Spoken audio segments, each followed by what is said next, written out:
Estamos no mês de junho e o nosso tema está ligado ao tema de missões estaduais. Nossa igreja teve o privilégio, esse ano, de sediar o culto de lançamento da campanha de missões estaduais de 2020, com o tema Chamado a Fazer Discípulo, baseado em Isaías 54:13. Todos os seus filhos serão discípulos do Senhor, e a paz dos seus filhos será abundante. É isso que diz a profecia de Isaías.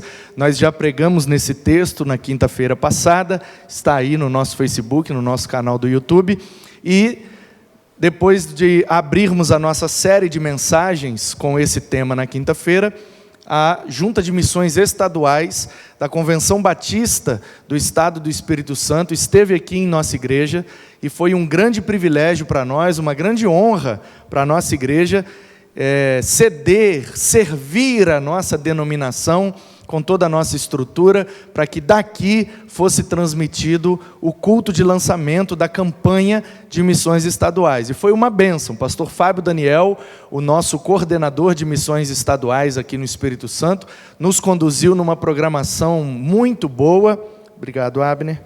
Com a presença do Anderson Freire e também do Paulo César Baruch. Se você não assistiu, corra lá no YouTube da Convenção Batista do Estado do Espírito Santo. Okay? Coloca lá no YouTube na busca Convenção Batista Capixaba ou batistas.es, você vai achar facilmente culto de lançamento da campanha de missões estaduais. Foi muito bom e a nossa igreja ficou muito honrada, muito alegre, muito bom fazer parte desse momento e podermos contribuir de alguma maneira para que o estado do Espírito Santo seja alcançado com a mensagem do Evangelho de Jesus. Então, o tema de missões estaduais é chamado a fazer discípulo. E nós aqui em Guaranhuns estamos trabalhando neste ano de 2020 a temática do cuidado, a ideia do cuidado. E o cuidado tem permeado todos os meses desse ano. Então, nós juntamos o chamado a fazer discípulo da Junta de Missões Estaduais com a ideia do cuidado de nossa igreja, e o nosso tema para esse mês de junho é cuidando, ou chamado a cuidar dos discípulos. Então, nós entendemos que fazer discípulos, de certa forma, também é cuidar dos discípulos mediante o ensino. E é exatamente essa dinâmica que Jesus nos apresenta no final do Evangelho de Mateus. Então vem comigo para o Evangelho de Jesus segundo escreveu Mateus, capítulo 28, a partir do versículo 19. Portanto, vão e façam discípulos de todas as nações, batizando-os em nome do Pai, do Filho e do Espírito Santo, ensinando-os a guardar todas as coisas que tenho ordenado a vocês. E eis que estou com vocês todos os dias, até o fim dos tempos. Essa é a versão Nova Almeida atualizada. Mas nós conhecemos bem esses versículos e essas palavras de Jesus no final do Evangelho de Mateus. Portanto, ide e fazei discípulos de todas as nações, batizando-os em nome do Pai, do Filho e do Espírito Santo, ensinando-os a guardar todas as coisas que vos tenho ordenado, e eu estarei convosco até a consumação dos séculos. Assim diz uma outra versão de Almeida que a gente decorou há mais tempo. Mas, mudando uma ou outra palavra, a mensagem desses versículos permanece inalterada. E a mensagem é muito simples, não tem aqui nenhuma palavra complicada, não tem aqui que explicarmos muita coisa, é só mesmo voltarmos a nossa atenção para o que é essencial e o que Jesus de fato pediu de sua igreja. E é verdade que nos nossos dias, e que há muito tempo já, a igreja vive uma dinâmica de ser quase que uma produtora de eventos. É verdade, isso é um fato. Aqui não é uma crítica, muito menos um juízo de valor, mas uma constatação. A igreja, há muitos anos, vem se tornando uma produtora de eventos, fazendo cultos, fazendo programações para atender às necessidades e às demandas. E aí a igreja se tornou essa produtora de eventos, que faz um evento para suprir a necessidade das crianças, que faz um evento para suprir a necessidade dos casais, que faz um evento para suprir a necessidade da juventude, que faz um evento semanal para suprir a necessidade religiosa do povo de ir a um lugar para se sentir em contato com uma divindade. E a igreja vem produzindo eventos, criando cargos, líder disso, líder daquilo, ministro disso, ministro daquilo. Mas o fato é que Jesus nunca pediu isso da igreja. Nunca pediu. Eu não estou dizendo que fazer tudo isso está errado. Não é isso que eu estou dizendo. É ótimo, é maravilhoso, é muito bom fazermos. E eu gosto de participar, gosto de fazer, já fiz muito evento. E vou continuar fazendo até morrer. Mas o fato é que Jesus nunca nos pediu para fazer eventos. Nunca nos pediu para criar departamentos. Nunca nos pediu para inventarmos ministérios para servir às demandas da sua igreja. Nunca pediu. Eu não estou dizendo que está errado fazer. O que eu estou dizendo é que Jesus nunca pediu. Agora, o que Ele pediu, às vezes, a igreja está deixando de lado. O que Ele pediu, o que Ele ordenou, a igreja está deixando, às vezes, de cumprir. O que Ele, de fato, nos mandou fazer, às vezes fica em segundo plano. E nós priorizamos o que Ele, de fato, nem mandou fazer. Porque a igreja fica empolvorosa se passar um ano e não tiver o congresso X. A igreja fica revoltada se passar um ano e não tiver o retiro Y. A igreja fica ensandecida se passar um ano e não tiver o encontro Z. A festa W, né? Tem que ter. Mas se passar um ano sem batizar pessoas, se passar um ano sem produzir conhecimento bíblico e maturidade espiritual, a igreja não cobra isso, a igreja não liga, não fica. Se não tiver o retiro, revolta. Se não tiver o congresso, misericórdia. Se não tiver a festa, se não tiver o encontro, essa igreja não está sendo boa mais. Mas se ficar um ano sem batizar ninguém, quase ninguém nem lembra disso. Engraçado, né? Curioso, né? A gente dá tanta importância para aquilo que Jesus nunca pediu. Me mostre na Bíblia onde Jesus pediu para fazermos retiros. Me mostre na Bíblia onde Jesus pediu para fazermos encontros, congressos, ou até mesmo cultos semanais reunidos no mesmo lugar. Me mostre na Bíblia onde está esse mandamento de Jesus. Não tem. Eu estou dizendo que está tudo isso errado? Não é o que eu estou dizendo. Está tudo certo e é uma bênção. E eu estou aqui há 21 anos. Há 21 anos. Domingo após domingo, eu estou num espaço em comunhão com os meus irmãos, e isso é uma bênção. O que eu estou dizendo, não é que está errado, o que eu estou dizendo é que às vezes, a importância que nós damos a algumas coisas está equivocada, está invertida. Nós priorizamos o que Jesus tratou como secundário, e deixamos em segundo plano aquilo que Jesus priorizou. Eu nunca vi, se você que me ouve já ficou sabendo, coloque aí nos comentários, tanto do Facebook quanto do YouTube, para eu ver. Me manda uma mensagem, entre em contato comigo. Eu preciso dessas ilustrações, eu preciso desses números, preciso dessas estatísticas para compreender melhor o movimento de Deus na sua igreja. Mas eu nunca fiquei sabendo de um pastor que foi cobrado pela igreja e que a igreja queria colocá-lo para fora porque ele ficou 1 ano sem batizar ninguém.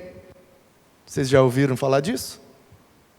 Vocês presentes aqui, ainda que poucos, já ouviram falar de um pastor que estava sendo ameaçado de ser mandado embora da igreja porque ele ficou 1 ano sem batizar ninguém? Alguém já viu isso? Nunca ouvi falar. Agora, se ele ficar 1 ano sem fazer um culto decente, sem fazer um evento legal, sem ter um congresso, uma festa, um encontro, um retiro, o povo fica doido. Porque não pode. Não pode. 1 ano e não teve nenhum culto jovem, nenhum culto de criança, nenhum congresso, nenhum encontro de casais, nada. Meu Deus, misericórdia. Aí o povo fica doido, né? A que ponto nós chegamos, irmãos? Olha o ponto que nós chegamos. As coisas que Jesus nunca nos pediu para fazer, nós priorizamos e brigamos, e quantas confusões e despesas nós tivemos ao longo de décadas por causa desse turbilhão de eventos que a igreja vem fazendo. Quanta despesa, com papel que foi jogado fora, com EVA que foi jogado no lixo, com tinta que depois virou água no ralo. E nós gastamos dinheiro, e nós ornamentamos, e nós compramos bolas, e balões, até depois a gente arranca aquilo tudo, amassa e joga no lixo. E Jesus nunca pediu para fazer nada disso. Aí alguém pode dizer agora: mas pastor, será que os eventos, será que os encontros, será que os congressos e os cultos não são uma ferramenta, uma metodologia para fazer discípulos? Sim, sim. Não só podem, como devem. E esse é o X da questão que eu trago na introdução dessa mensagem.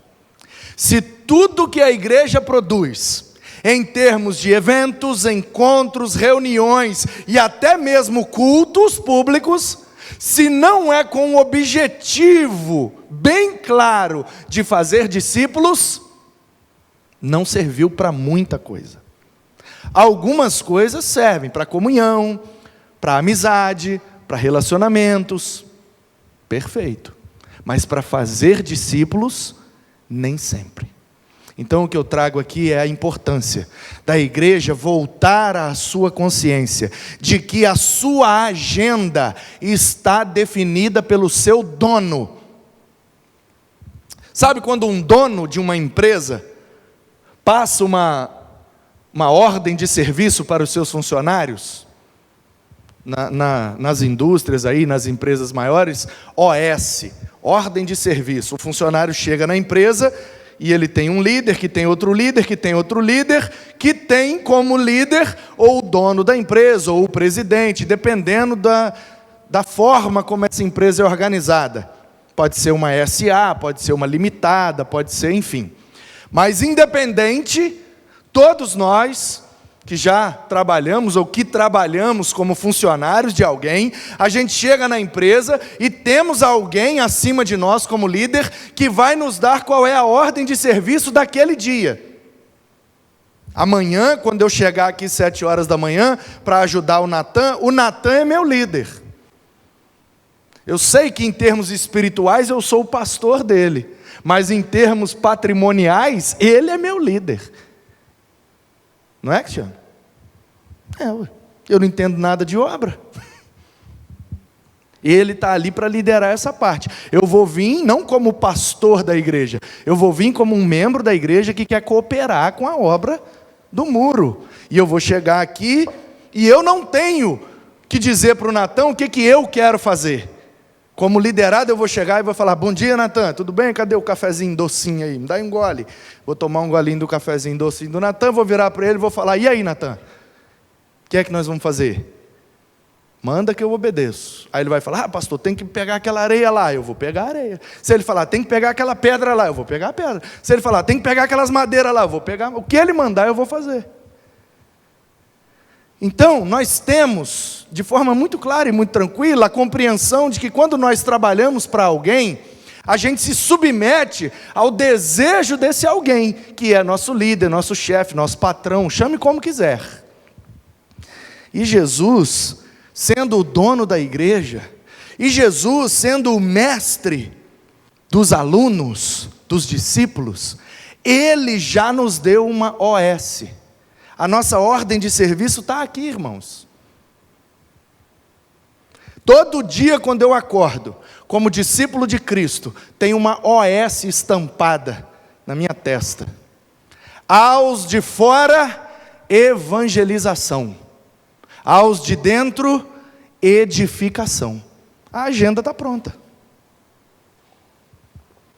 A pergunta não é o que fazer. O que fazer já está definido.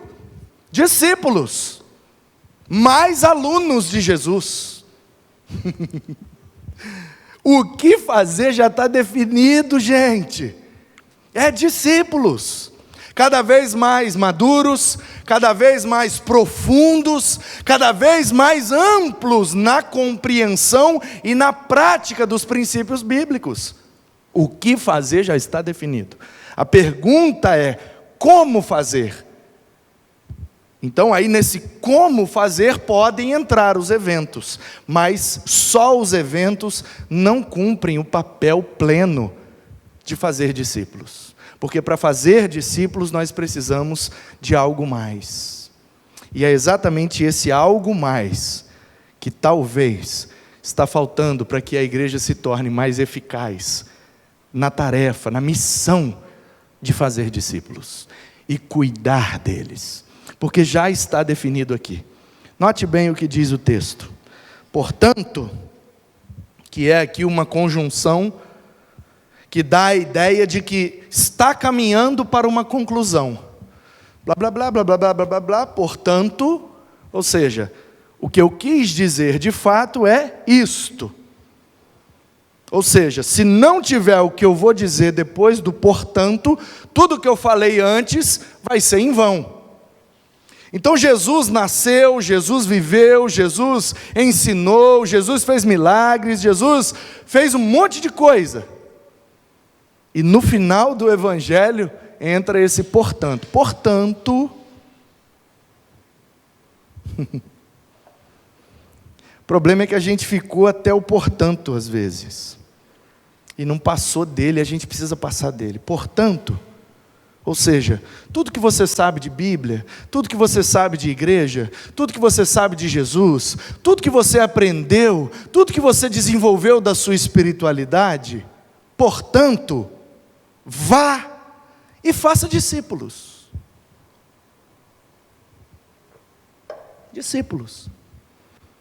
O que fizeram com você, faça com o outro. Com outros. E com o máximo possível. Portanto, ide. Portanto, vão. É a ideia de continuidade. Não dá para parar de fazer discípulos. E se nós pararmos, a gente não faz discípulo. Não pode parar no tempo, não pode parar na metodologia, não pode parar na compreensão, porque algo que funcionou semana passada pode não funcionar essa semana mais, porque as coisas estão em constantes mudanças. Portanto, ide. Vamos embora. É indo. Aliás, o verbo aqui está no gerúndio, lá no original. Indo e fazendo, é gerúndio, é para dar a ideia de constância, é hoje e amanhã e depois de amanhã, é sempre, indo e fazendo, de todas as nações. E o que é que a gente faz com eles, Jesus? Joga dentro da água, que eles professem com os seus próprios lábios, que aceitam serem feitos discípulos. Aqueles que professarem com seus lábios, que aceitam e que desejam, joga dentro d'água e mostra para a comunidade: olha, temos alguém que decidiu entrar no time. Amém? Vamos celebrar e vamos continuar. Então, quando nós ganharmos alguém, jogou dentro d'água, em nome do Pai, do Filho e do Espírito Santo, acabou o processo então, Jesus? Não, só começou. Porque depois que joga dentro d'água, e aí eu queria chamar a sua atenção para isso. Um equívoco que tem na cabeça de muita gente, achar que o batismo é para as pessoas que já sabem das coisas. Não, eu acredito em Jesus, eu creio no Evangelho, eu sou pecador realmente, eu não presto, eu estou errado diante de Deus, preciso ser justificado e preciso crer em Jesus para alcançar nele a salvação, a redenção. Eu acredito nisso. Não, então vamos mostrar para todo mundo que você acredita. Dá um mergulho ali comigo. Não, aí não, peraí, porque mergulhar ali é uma coisa muito séria e eu só acredito, eu não sei nada ainda. Não, eu preciso melhorar muita coisa ainda na minha vida, eu tenho que acertar isso, acertar aquilo, eu tenho que aprender, eu não sei nada da Bíblia, eu não sei nada da igreja, eu estou só chegando agora, eu não sei nada, não posso, porque batizar é uma coisa muito séria, então eu preciso de toda uma preparação. Jesus está mostrando aqui que não. Já que o batismo simboliza o novo nascimento, essa é a compreensão. Pessoa que entra ali dentro d'água e sai, ela está simbolizando que ela morreu para o pecado, morreu para si mesmo, morreu para as suas vontades e renasceu espiritualmente uma nova criatura, uma nova vida em Jesus para a glória de Deus. Então, se simboliza um novo nascimento, é exatamente assim que a gente deveria encarar. Ninguém precisa saber tudo para nascer. Ou a gente, como adultos, a gente como crianças, como adolescentes, a gente fica cobrando dos bebês que eles nasçam, né, sabendo tudo. Você já viu alguém cobrando de um recém-nascido? Ei, conversa comigo. Poxa, esse menino não presta para nada. Aí, não sabe nem falar. Aqui, vou te dar um caderno aqui, escreve uma redação aí para mim. Aí o bebezinho está lá. Presta atenção, gente. Às vezes a gente quer cobrar das pessoas recém-nascidas espiritualmente falando, que elas já saibam tudo da espiritualidade. Não, ela só nasceu, acabou de nascer, ainda vai demorar um tempão ainda para andar, para aprender, para correr, então demora muito mais tempo. E quando começar a correr, vai cair, depois vai cair de novo, e vai ralar muito, vai machucar, vai quebrar uns dentes, vai abrir uns queixos, vai quebrar uns braços, depois é que aprende. Então Jesus está dizendo, olha, vão, e indo, façam discípulos, me arrumem novos alunos para a minha classe, porque eu tenho conteúdo para ensinar por toda uma eternidade, então eu preciso de muitos alunos, então arrumem mais alunos para mim, e eu quero ensiná-los através de vocês. Então vão, arrumem alunos, joguem eles dentro d'água só para eles mostrarem publicamente que eles estão matriculados na classe. E aí sim, agora começa o processo de ensino. Agora, ensinando-os a guardar todas as coisas que vos tenho ordenado. Portanto, aqui duas coisas. Primeiro, a agenda da igreja está definida, e foi o dono dela que definiu. A OS, a ordem de serviço da igreja, está definida, e foi o dono que definiu. E ele pediu, para fora, evangelização, vão conseguir novos alunos. Para dentro, edificação, deem aulas, para que os meus alunos aprendam de mim cada vez mais. Ponto. Acabou o evangelho. Acabou. É isso. Só isso. Só isso. Mas pastor, mas não tem que ter o congresso? Não necessariamente. Mas não tem que ter o culto? Não necessariamente. Como evento? Mas não tem que ter o encontro, o retiro, o impacto? Não. Não tem que ter nada. O que tem que ter é, se eu sou aluno, eu preciso arrumar novos alunos para essa classe. E é através de mim que o mestre vai ensinar aos novos alunos. Porque quem chega novo sabe menos do que eu. E eu sei menos que o mestre. Então eu aprendo com o mestre e ensino para quem sabe menos do que eu. Ah, mas eu não consigo ir direto ao mestre. Então eu procuro alguém na classe que sabe mais do que eu. E esse é o processo, essa é a escada do discipulado. Quem sabe mais, ensinando quem sabe menos, ensinando quem sabe menos, ensinando aquele que acabou de chegar. Simples assim. Até porque a palavra, filma meu pé aqui, Igor. Igor e Manuzinho, né? Tanto para um quanto para outro. Filma meu pé aqui, por favor. Isso. Se der para filmar o pé e a cara,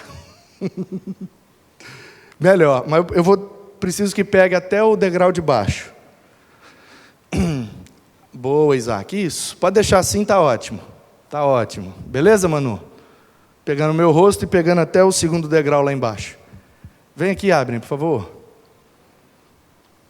Já fiz várias vezes, mas sempre tem gente que nunca viu, então vou fazer de novo. Fica no degrau de baixo aqui, por favor. Olha só, o processo do discipulado é como se fosse uma escada. Então, o mestre está no topo da escada. Ele é o top, ele é o topo. O varão perfeito, é assim que a Bíblia chama ele. E nós estamos de glória em glória, aprendendo cada vez mais, para um dia chegarmos à sua estatura, ou seja, no degrau em que ele está na eternidade, somente que isso vai acontecer. Mas aqui, enquanto ainda não estamos lá na eternidade, o processo é assim, ó. Tem sempre alguém que sabe mais e tem sempre alguém que sabe menos. Então o que é que a gente faz? Discipulado, a gente discipula, a gente faz novos alunos. E aí eu gosto de brincar que a palavra discipulado significa isso aqui, ó, discipulado dele. Entendeu? Eu estou no alto. Porque eu sou melhor do que ele? Não. Mas porque ou eu cheguei na classe um pouco antes dele, ou eu tive mais horas de aula do que ele, ou de alguma maneira eu compreendi um pouco melhor do que ele. Então eu estou acima dele, não na moral, na ética, ou no amor, ou na graça, ou não, nada, apenas no conhecimento da matéria que foi dada na classe, entendeu? Então eu estou um pouco acima dele no conhecimento da matéria, só isso. Eu posso ser muito pior do que ele, moralmente, espiritualmente, fisicamente. Agora, sobre a matéria que foi dada na classe, eu peguei um pouco melhor do que ele, então eu estou acima. E aí eu tenho que tomar a decisão de descer para o lado dele, para que ele possa obter de mim aquilo que ele ainda não pegou. Então eu desci para o lado dele. E aí eu vou passar para ele tudo aquilo que eu peguei aqui no degrau de cima, para que ele um dia, à medida que for sendo discipulado, alcance o mesmo degrau que eu.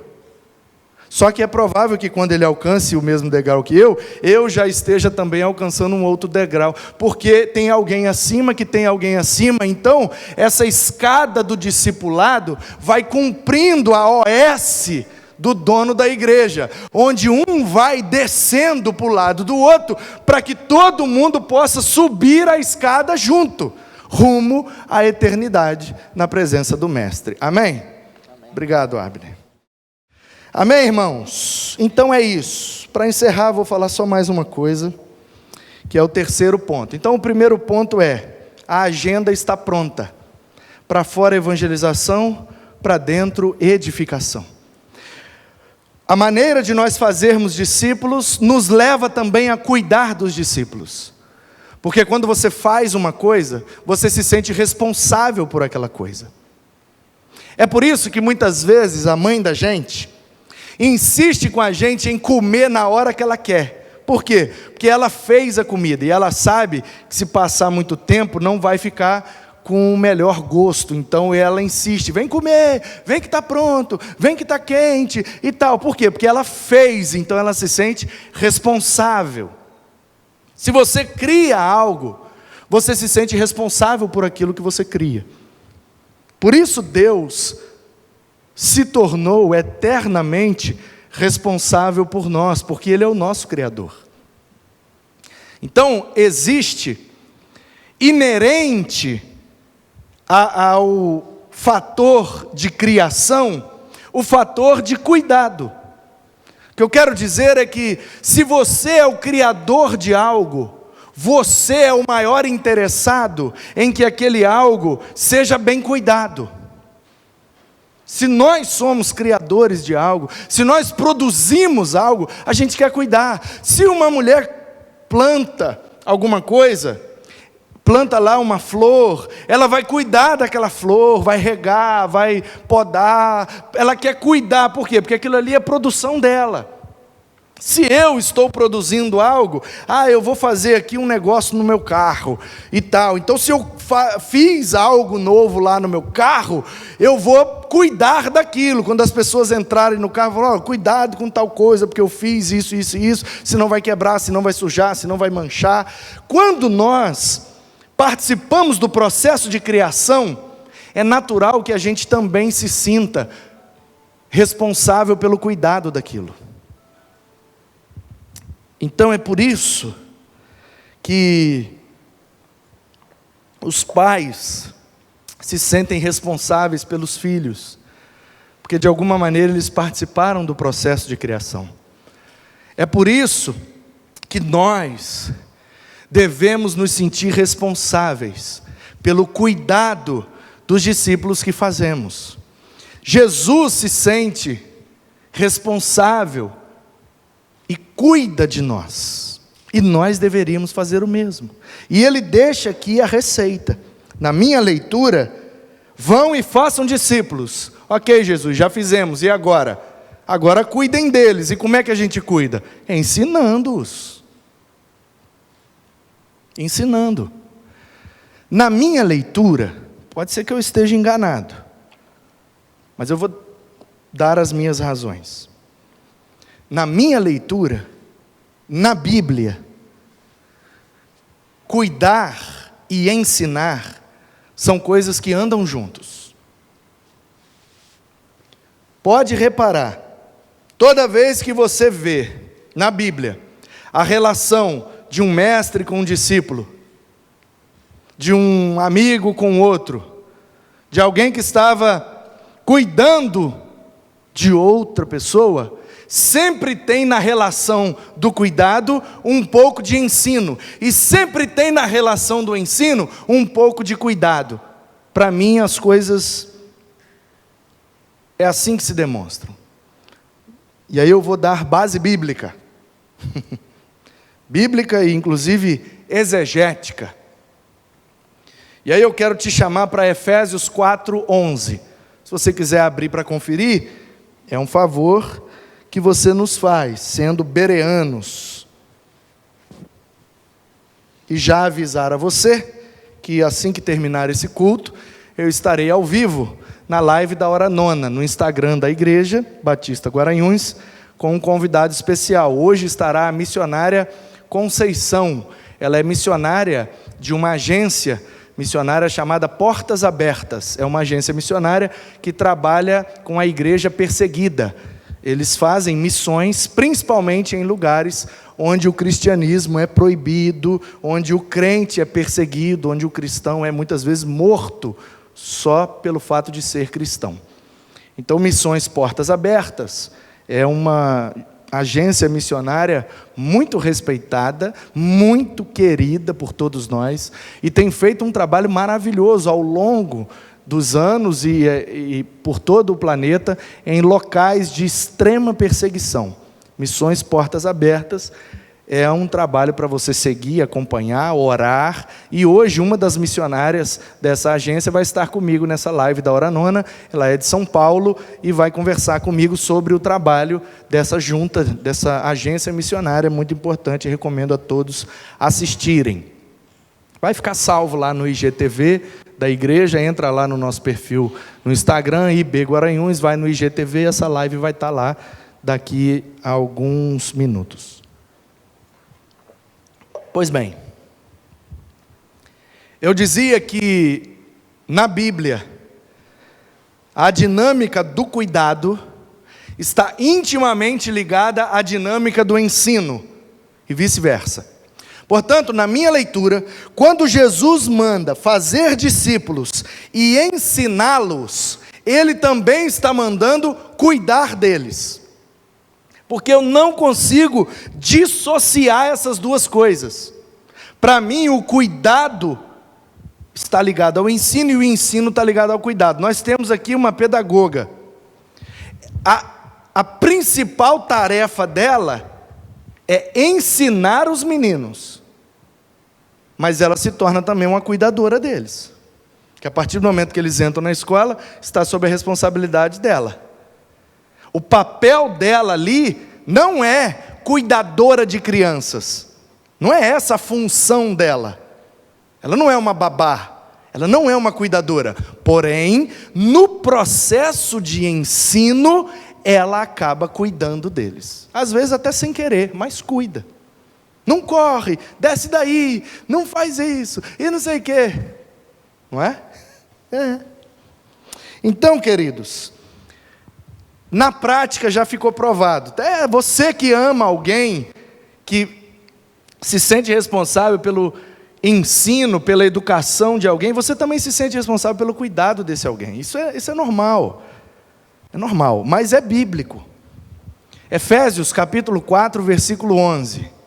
Diz assim, ó: e Ele mesmo deu, Ele, Jesus, o dono, esse que passou essa OS de fazer discípulos e ensiná-los, Ele, disse Paulo aos Efésios, capítulo 4, versículo 11, Ele mesmo deu à igreja, para que a OS fosse cumprida, 4 ministérios, que vão produzir a dinâmica desse discipulado. E aí ele diz, Ele mesmo deu uns para apóstolos, uns para profetas, uns para evangelistas, uns para pastores e mestres. É assim que está lá. Abre aí e confere. Efésios 4, 11. E Ele mesmo deu uns para, tus de apóstolos, tus de profeteos, tus de evangelistas, tus de poimenas kai didáscalos. Eu acabei de falar o mesmo versículo no original na língua grega. O que é que significa isso?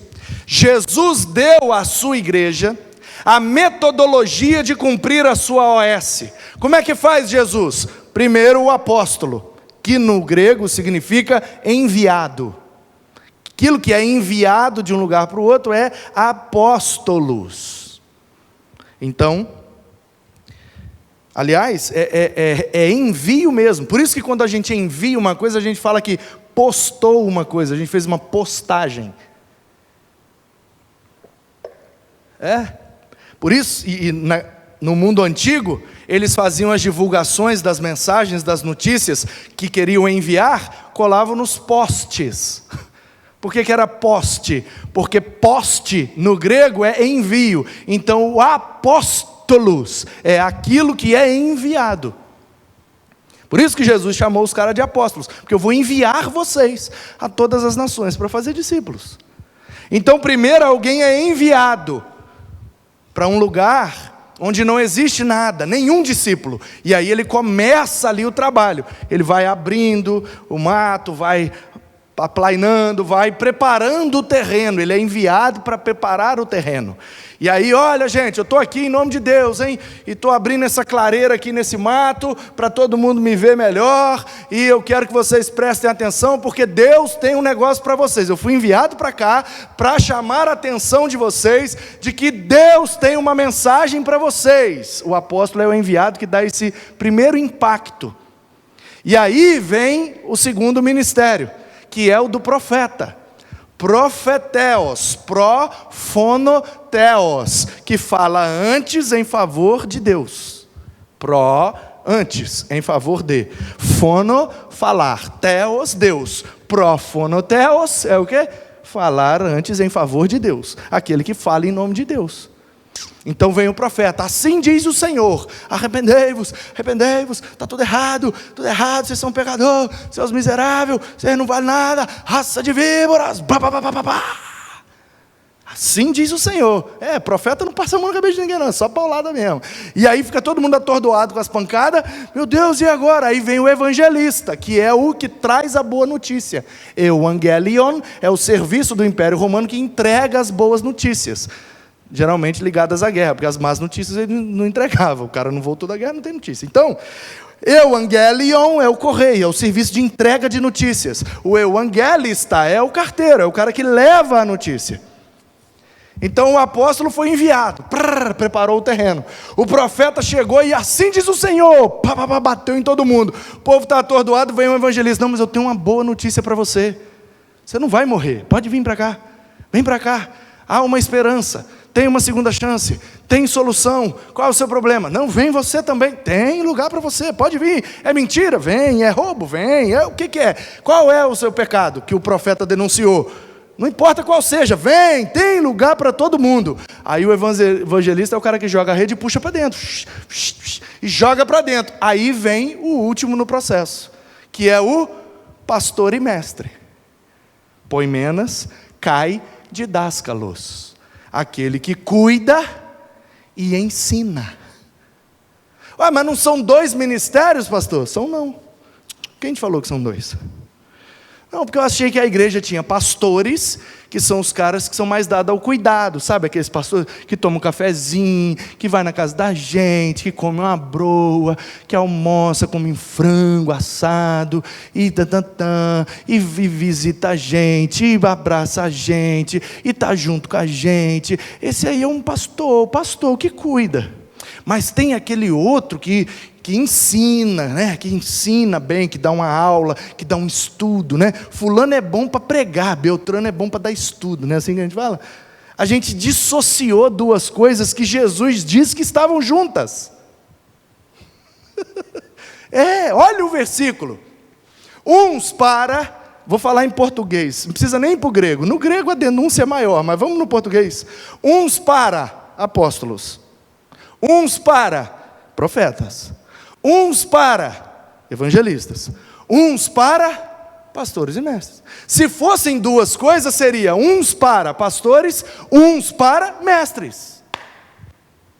Mas não é assim, muito menos no original. Tus de apóstolos, tus de profeteus, tus de evangelistas, tus de poimenas, tus de didáscalos. Não, é tus de poimenas, cai didáscalos. Cai é a conjunção aditiva, é o e, pastores e mestres. Aditivo, uma coisa mais a outra. Não existe na dinâmica do dono, não existe na OS do dono, como dissociar essas 2 coisas. Não, eu sou bom de fazer discípulo, eu sou bom de ensinar o discípulo. Não, as 2 coisas estão juntas. Eu sou bom de cuidar das pessoas, eu sou bom de ensinar as pessoas. Estão juntas as 2 coisas. Por quê? Porque na dinâmica de uma classe, é só você pensar numa sala de aula, gente. Jesus é o mestre e ele tem os seus discípulos.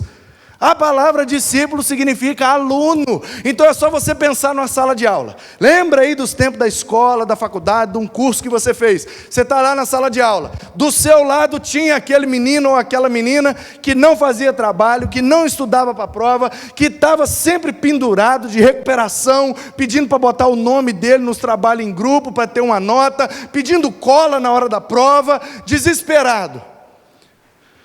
Aí imagina que alguém se levantou na sala e disse: ô velho, chega aqui, ô menina, vem cá. Vocês estão precisando de ajuda? Deixa eu cuidar de vocês, deixa eu ajudar vocês, senta aqui. Vai ter uma prova amanhã e vai cair essa matéria. Então deixa eu ensinar para vocês a matéria. Aí eu ensino, isso. Você entendeu, menina? Não entendi, que ela tem uma dificuldadezinha, aí tá. Entendeu, meu filho? Não, tem uma dificuldadezinha. Então, aí a pessoa passou a tarde, a noite inteira, dando aula, ensinando a matéria que vai cair na prova amanhã. Quando chegar amanhã, os dois que estavam pendurados vão fazer a prova, vão tirar a nossa nota máxima e vão passar de ano. O que é que a pessoa que deu aula fez? Ela só ensinou, né? Ela só ensinou. Mas o fato de aquele ensino ter produzido um progresso na vida daqueles dois, porque eles passaram de ano, não foi também uma maneira de cuidar dos dois? Para fazê-los não reprovar? Ei! O cuidado e o ensino são ações intimamente ligadas. Não tem como dissociar. E Jesus deixou bem claro: façam ensinando-os. Façam ensinando-os. Façam ensinando-os. Nós temos um chamado. Missões estaduais está correto e é muito pertinente. Realmente Deus tem um chamado para as nossas vidas: fazer discípulos. Mas nós também temos um dever com esse chamado: cuidar dos discípulos que estamos fazendo para Jesus. E aí, como é que nós vamos cuidar? Ensinando-os a guardar tudo que Ele nos ordenou. É assim que a gente cuida, ensinando. É assim que a gente ensina, cuidando. As duas coisas estão intimamente ligadas. Portanto, talvez você pense aí agora: mas eu não levo jeito nem para fazer e nem para ensinar, pastor. Está tenso o negócio para o meu lado. Então o que vai ser de mim? Pastor, eu sinto dificuldade de fazer discípulo, eu tenho vergonha de falar, eu não levo muito jeito, muito menos para ensinar, eu sou muito tímido, eu isso, eu aquilo. Aí sua mente já está aí dando um monte de desculpa para você mesmo, que você não pode cumprir a OS do dono. Não tem como cumprir essa ordem de serviço aí. Como é que eu vou fazer e depois ensinar? Eu não sei nem para mim direito, como é que eu vou ensinar os outros? Então você tem dois caminhos. Primeiro, se despertar para a responsabilidade de que você, para ser, precisa fazer e ensinar, ou pular na graça de Deus, de que ninguém merece nada, e a salvação em Cristo você tem, não pelo fato de ter feito ou ensinado, mas pelo fato de ter crido nele. Tranquilo. Pastor, então se eu chegar naquele último dia diante de Jesus e eu não tiver feito nem ensinado nenhum discípulo, Ele vai me botar para fora? Não, porque a Bíblia não diz que a salvação é pela produção de discípulos. A salvação é pela fé em Cristo. O ladrão da cruz não fez discípulo nenhum. Senhor, lembra-te de mim quando vieres no teu reino. Hoje mesmo estarás comigo no paraíso. Está resolvido.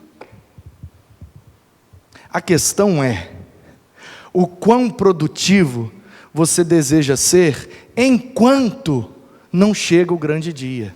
Entendeu?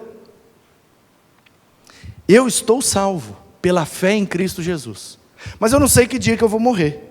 Suponhamos, o que eu acho muito difícil, mas suponhamos que eu vou morrer daqui uns 60 anos. O que é que eu vou fazer nesses 60 anos? Vou ficar só esperando chegar o dia para eu ser salvo? Ou vou anunciar a boa notícia que eu ouvi para ser salvo? Ou vou participar do processo para que outros também sejam salvos? O que é que você prefere? Sentar e esperar o dia? Ou fazer algo? Até porque quando a gente faz, o tempo passa mais rápido, né? Eu não sei vocês, mas a minha maior expectativa nessa vida é morrer. Porque é morrendo que eu vou para a eternidade com Ele. E a minha maior esperança é estar com Ele na eternidade. Aleluia! E como eu não sei o dia, nem a hora, eu preciso ocupar o meu tempo para passar logo. Porque eu quero logo ter um encontro com Ele, gente. Porque aqui é só um ensaio. O bom mesmo é lá. Morrer é lucro. Então, para passar mais rápido, para que eu possa cooperar de alguma maneira, eu não vou ficar sentado esperando o dia, eu vou fazer alguma coisa. E nessa de procurar alguma coisa para fazer, o Espírito vai te impelindo, te empurrando para aquilo que Ele tem para fazer através de você. E é aí que a caminhada cristã começa a ser mais prazerosa. Portanto, a agenda está pronta. Para fora, evangelização, para dentro, edificação. Vamos fazer e vamos cuidar, ensinando. Ele prometeu que estará conosco, porque muitos de nós não nos sentimos capazes, e eu sou o primeiro a confessar. Nunca me senti, talvez nunca me sentirei capaz de me colocar como professor na classe desse mestre, que disse assim, segura os alunos aí rapidinho, que eu estou indo ali preparar um lugar para vocês e já volto para buscar a classe inteira. Enquanto eu vou ali e já volto, toma conta da classe aí para mim. Na sua sala tinha aquele aluno ou aquela aluna que a professora confiava, gostava, respeitava, geralmente tinha melhores notas, e ele falava, fulano, toma conta aqui para mim, vigia enquanto a tia vai ali e já volta. Não tem isso? Então o que é que nós estamos fazendo aqui? Só tomando conta da classe, porque ele foi ali e já volta para levar todo mundo para o recreio, aleluia. Ai, pastor, eu tenho medo. Ah, pastor, eu me sinto insegura. Ah, pastor, eu tenho vergonha. Eu tenho uma notícia para você, uma promessa do mestre: eu estarei com você todos os dias. Esse é o grande lance do Evangelho. Quando a tia vai lá na secretaria buscar alguma coisa e pede para o aluno ficar lá, o aluno não tem o auxílio da tia. Por quê? Porque a tia foi, ele está ali por conta própria. Agora, esse mestre, ele não nos deixou sozinhos, ele enviou o seu Espírito, que passou a habitar em nós, e esse Espírito nos capacita a tomar conta da classe, enquanto ele volta para buscar. Entendeu? Se você tem medo, se você se sente inseguro, se você não se sente capaz, bem-vindo ao time. Se levante para ajudar a tomar conta dessa classe, enquanto ele não vem, pois o seu Espírito já habita em nós. Todos os dias Ele está conosco, até o grande dia chegar. Vamos fazer discípulos, vamos cuidar dos discípulos, ensinando tudo o que o Mestre mandou, cuidando e ensinando dos discípulos de Jesus.